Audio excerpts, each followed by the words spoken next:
माऊली पालखीचे कुरणपिंपरी येथे मुस्लिम बांधवातर्फे जंगी असे स्वागत.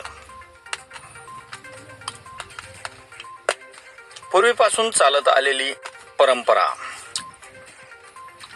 वारसा कायम राखत कुरणपिंपरी येथे गेल्या अनेक वर्षापासून परंपरागत पद्धतीने मुस्लिम समाजाच्या वतीने माऊली पालखीचे मोठ्या श्रद्धेने आदरभावपूर्ण जल्लोषात स्वागत केले जाते.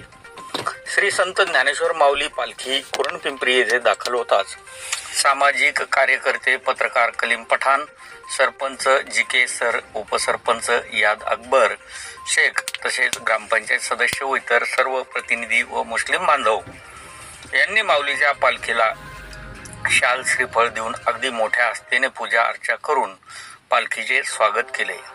हे सामाजिक सलोखा आणि एकतेचा परंपरागत पूर्वीपासून चालत आलेला अखंड वारसा हा गावकरी जोपासून आजच्या मनवादी विचारांच्या विरोधात समाजाला लोकशाही विचाराचे व सामाजिक सलोखा एकता जोपासण्याचे संदेश देत आहे. भारत देश हा 18 पगड जाती धर्माचा मिळून बनलेला असून परंतु धर्म जरी वेगळा असतील तरी पण मानवता हाच सर्वश्रेष्ठ धर्म आहे. पालखीच्या स्वागतासाठी गावकरी निजामभाई जावेद, चांदभाई, लतीफभाई, जलालभाई, कासमभाई, अफसरभाई, महादेव सोलकर, राजूभाई, नदीमभाई, जब्बारभाई, अर्जुन जराड, मोहन लांडगे, शेख सर, चांदभाई व इतर सर्व पंचक्रोशीतील गावकरी उपस्थित होते.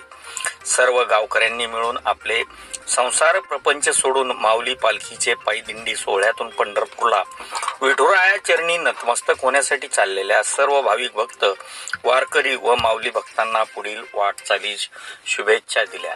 आपण पाहत आहात न्यूज लोकमंचसाठी वृत्तनिवेदक विजय शिवगजेसह तालुका प्रतिनिधी कलीम पठाण यांनी असा विशेष बातमी केलेली आहे. जर बातमी आवडल्यास लाईक करा, शेअर करा आणि सबस्क्राईब करायला विसरू नका.